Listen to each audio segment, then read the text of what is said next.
This month, the Best of Bookmark focuses on authors that have proven quite popular with our audience. This week, Father Timothy Gallagher presents his work, Discerning the Will of God.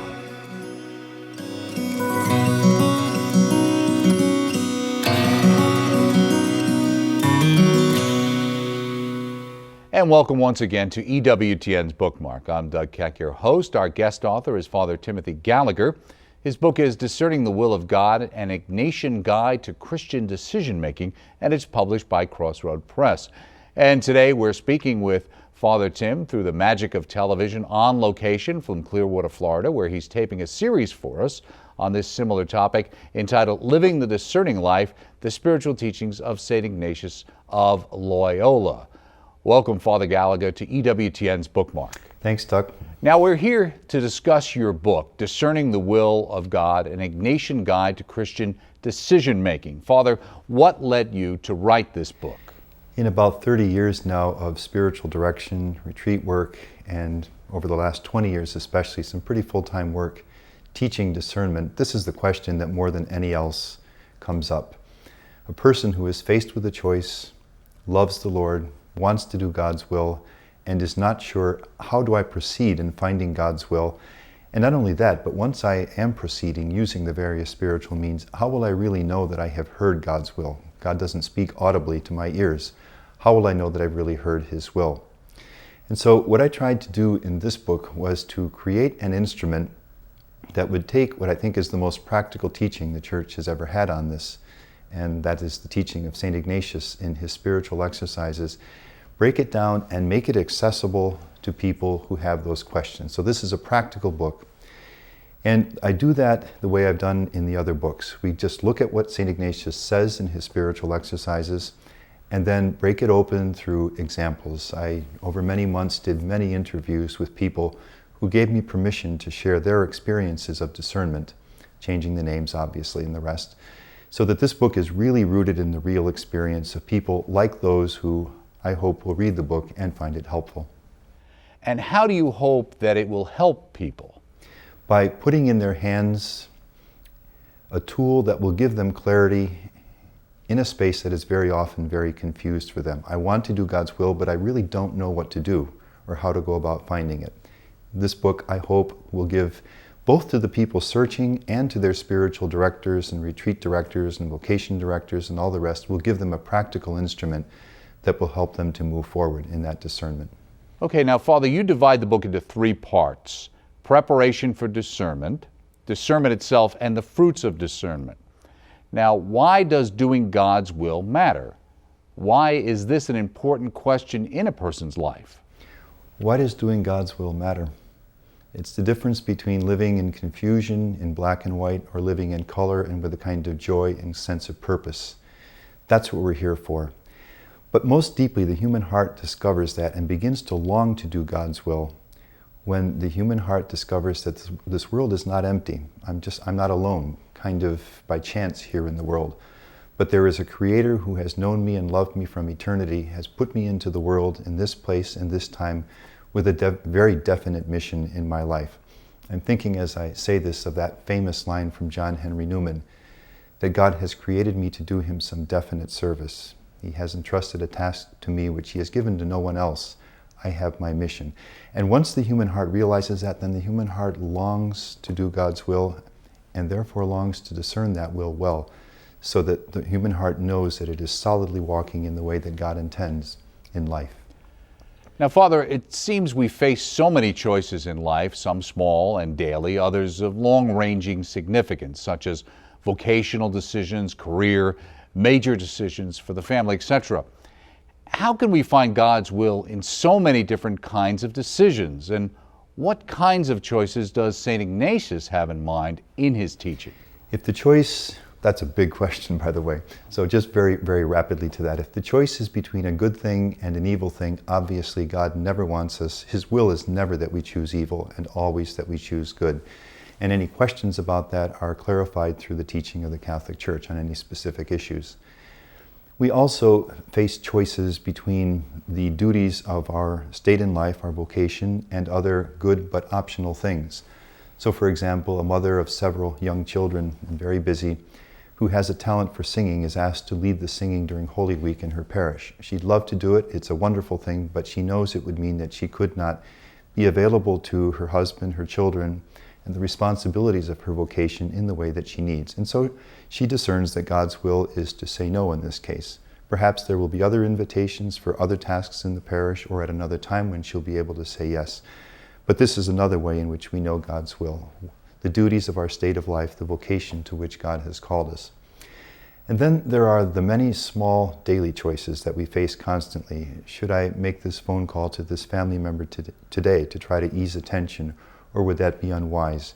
Should I invite this person to an activity in the church today, or is this not yet the time?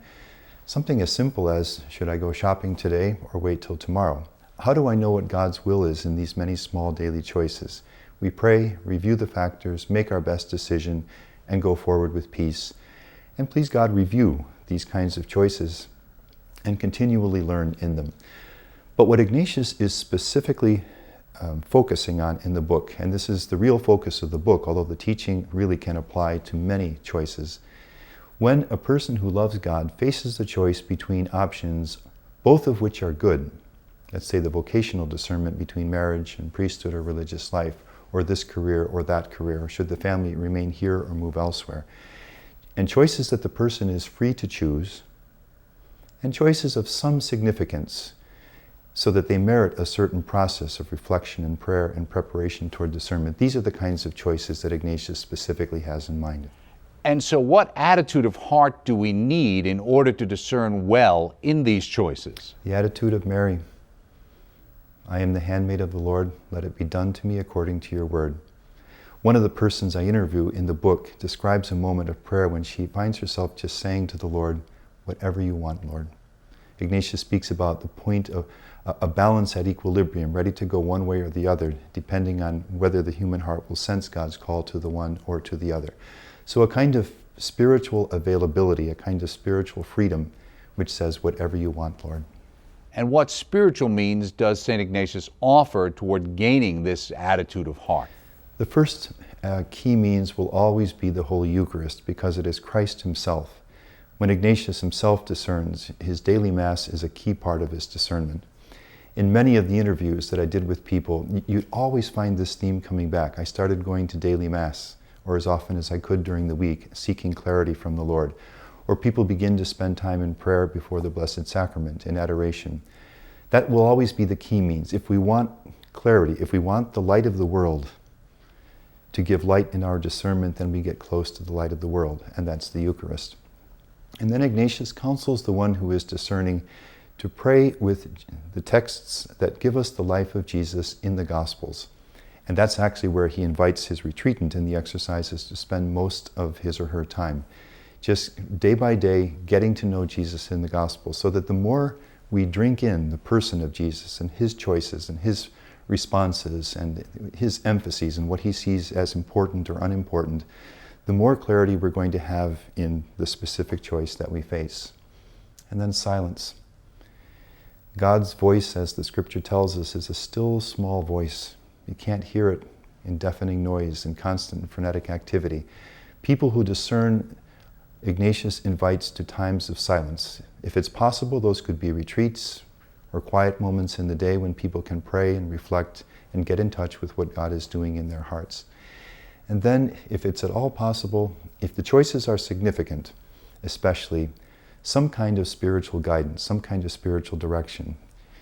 It's much more possible to discern when I'm not alone, but can speak with someone of spiritual wisdom.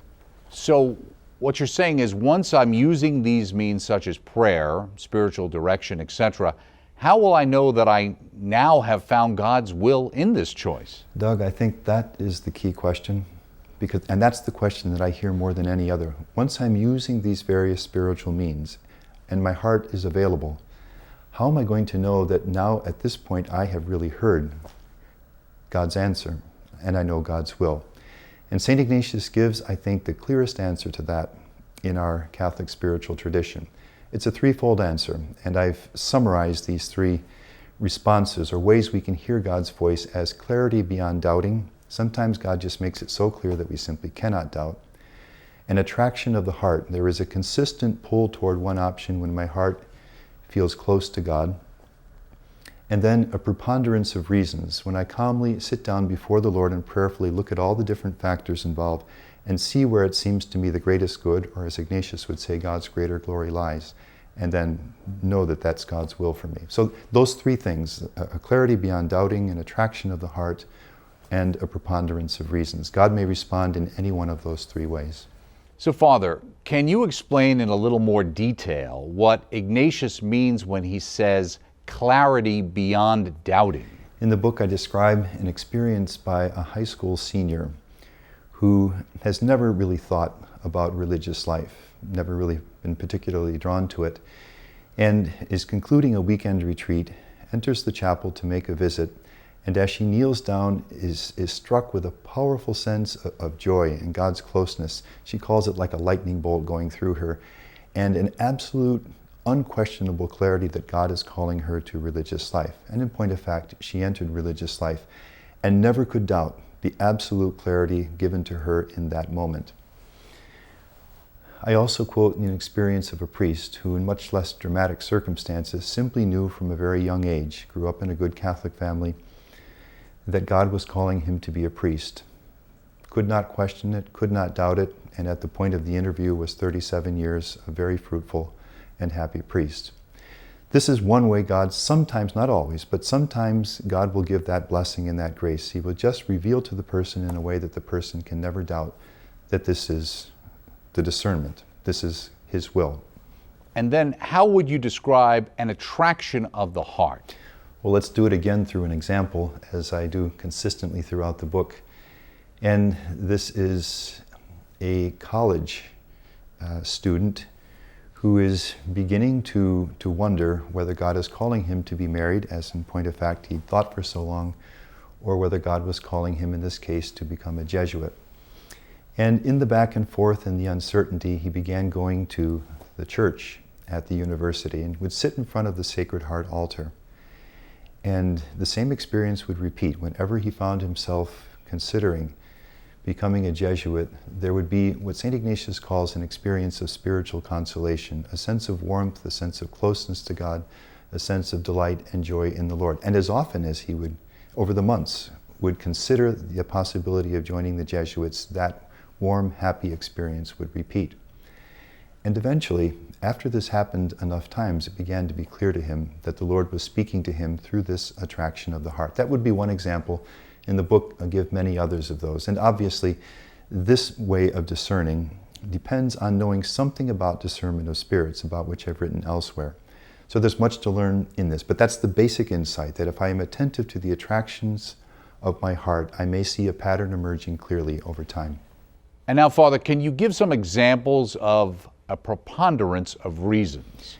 This is what's sometimes called the method of the four columns, in which what we do is look at the one option and the other. One example would be in St. Ignatius' own experience, again quoted in the book, where he is discerning whether God is calling him and his Jesuits to a kind of radical poverty with absolutely no fixed income, utter dependence on God, or a little mitigation of that, not for their own sake, but for the sake of the churches that they've been called to run and their proper upkeep.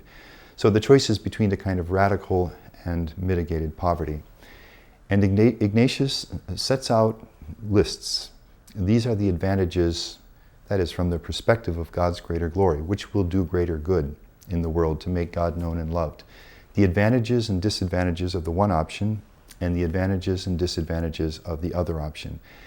And with his heart at peace, in a time of calm, a tranquil time, Ignatius calls it, he prayerfully lists in writing the various advantages and disadvantages that he sees for both of these options. And when he's finished that, reviews what he's written and gets a sense of where God's greater glory seems to lie, brings that prayerfully before the Lord and finds a confirmation, in this case toward the radical poverty.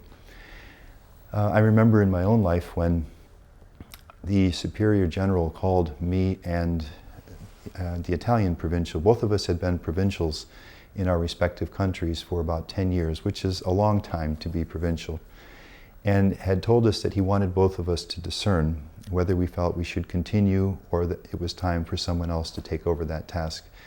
And I brought that to my spiritual director, who advised me to use precisely this means, and I did it, sitting in our community chapel, continuing as provincial, moving on to another ministry, advantages, disadvantages for both. And through that found the answer that became very clear the Lord wanted.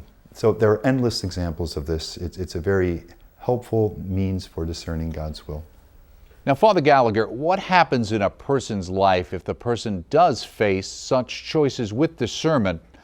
What are the fruits of living the discerning life? Dante's famous line, "In your will is our peace." I remember a famous quote from the writings of Blessed John the 23rd, Pope John the 23rd. He said, don't ever look for any other secret of my life than this. This is the whole mystery of my life. I've always repeated these words of the Greek father, St. Gregory Nazianzen, "In your will is our peace." What happens is that because we know we are where God really wants us in life, in this vocation, in this career, in this work, in these circumstances, relating with these people, then we can face the inevitable struggles, the joys and the burdens and the responsibilities of daily living with a fundamental deep sense of peace, because we know we are where God wants us to be. And that releases enormous energy for the calling that God has given us. Dante is right. In your will is our peace. And that's the fruit of discernment. That's why it's worth the effort to discern. I think I can say I feel deeply grateful that I've had the ability to do some writing on this, which I hope can be of service to those who face discernment, because discernment is the road to peace. Now, Father Gallagher, you recently just finished taping a series for us here at EWTN. Can you tell us something about this series? That series touched on a piece that I referred to in speaking about one of the ways in which God reveals His will, and that is the attraction of the heart. And there, in order to discern God's will through the attractions of the heart, we need to know St. Ignatius' related teaching on discernment of spirits, which is all about the attractions of the heart, the ups and downs that he calls spiritual consolation and spiritual desolation. And in that series for EWTN, what we did was go rule by rule, paragraph by paragraph through his teaching, trying to break that open and make that accessible for people so that when they do come to discern God's will, they'll have a solid knowledge of that teaching, which will allow them to understand the attractions of their heart accurately in such a way that they can discern God's will and find the peace about which we just spoke. Now, Father, most people associate Ignatian spirituality with the Jesuits, obviously. Now, you're not a Jesuit, so how did you get mixed up with all of this? Oh, what a great question. I'm not a Jesuit. And I am very involved in Ignatian spirituality. I am an oblate of the Virgin Mary. And my community was founded by the Venerable Bruno Lanteri, died in 1830, Italian priest, basically for this reason. He said, in his experience, the most powerful practical instrument that he knew of in the church to guide people from a certain maybe sort of halfway, not too dedicated way of living their faith, to a real love for their faith, a deeper knowledge of it, a heart on fire for it, and a desire to become apostles. That is, people who really want to become saints and serve the Lord. The most powerful instrument he knew of for that was the Ignatian spiritual exercises. The Jesuits have them, he said, but they are so involved in other important work, especially education, that in practice, this powerful means is too little available to God's people in the church. And so the church needs a community of men, a religious community, who are trained in this, in the Ignatian spiritual exercises, and are totally dedicated to this, do not do other things.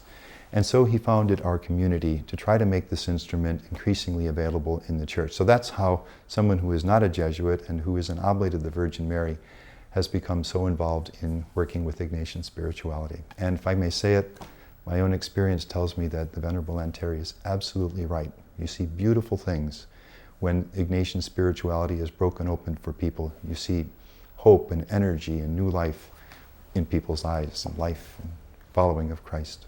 So how often do you give retreats? Except for the roughly 2 months each year that I write, and a certain amount of personal time each year, most of the year, every week, I'm someplace around the United States or Canada. either giving an Ignatian retreat or giving a teaching on things like discernment of spirits or discerning God's will, or Ignatian prayer with scripture, the examined prayer, the various books that I've written on Ignatian spirituality. It's a wonderful ministry to break these things open with people and see the energy that comes from it. So if someone wanted to attend one of your retreats, how would they find out about where it's happening and when it may be happening? The easiest way would just be to look on my website. I usually post about a year in advance the various events, and that's just FR for Father, FatherTimothyGallagher.org. It's all there. So Father, you've written several books. Do you have any other books that you're working on right now you could maybe tell us about? At the moment, I'm working on a biography of the Venerable Bruno Lanteri, and after that have a number of other Ignatian books in mind, which, God willing, someday I'll be able to write. Now, Father Tim, who would find your book, Discerning the Will of God, most useful? Is it for people with a particular interest in St. Ignatius per se, or would it have a more popular general appeal? This is a book that is intended especially for people who are actually facing discernments and for those who are their guides. So this is a very practical book. And its purpose, as I mentioned, is to take that teaching, which can seem kind of remote and distant and a little mysterious, and break it open and make it available. So it is for anyone who loves the Lord and wants to do God's will and has ever faced or is facing the question of how can I discern God's will in this choice. My hope is that this book could be a short, easily readable, easily understandable, and valuable tool in that process.